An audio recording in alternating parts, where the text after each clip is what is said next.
Purihin ng Diyos, purihin ng ating Panginoon.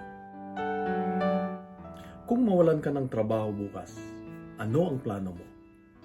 Sabi ng kaibigan ko, okay lang Brad, wala naman akong trabaho. Sanay na akong tambay. Pero na isang kwento na naalala ko.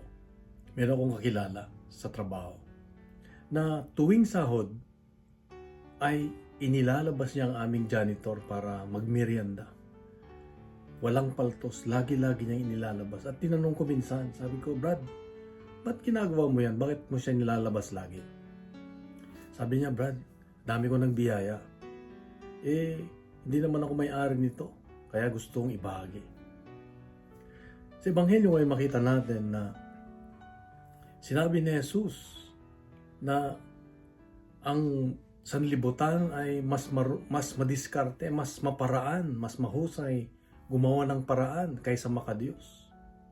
Na ibig sabihin na kung paggawa ng kalokohan, mabilis tayo.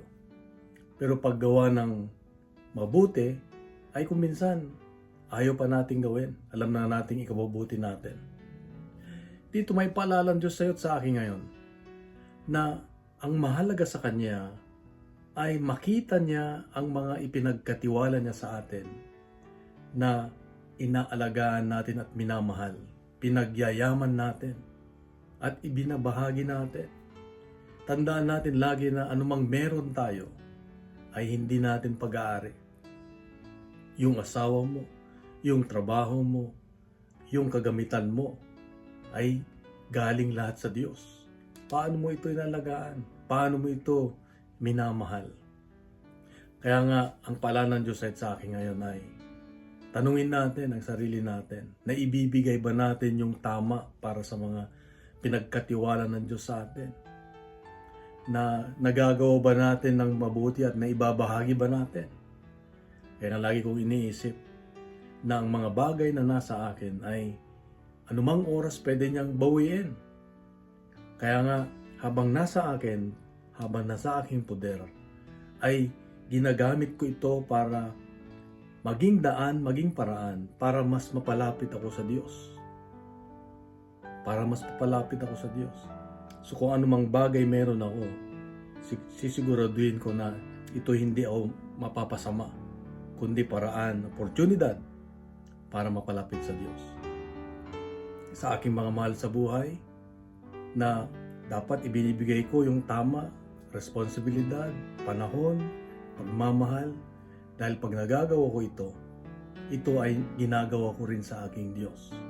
Kaya kapatid, itong paalala ng Diyos sa akin ngayon.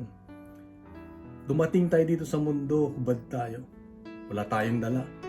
At aalis tayo, hubad din. Dahil ang titignan ng Diyos sa atin, pagdating natin sa pintuan ng langit, kung paano tayo nagmahal. Yun na lang ang mahalaga na titignan niya, paano tayo nagmahal. Kapatid, kung nagustuhan natin ang ating reflection ngayon ay ibahagi natin sa social media at gawin nating viral ng salita ng Diyos. Punuin natin ng good news ang social media. Inihiling ko lang po na mag-like tayo, mag-subscribe at mag-iwan ng comment para mas marami pa ang mabless. Isang mapagpalang araw sa iyo at sa mga mahal sa buhay. God bless and God is good.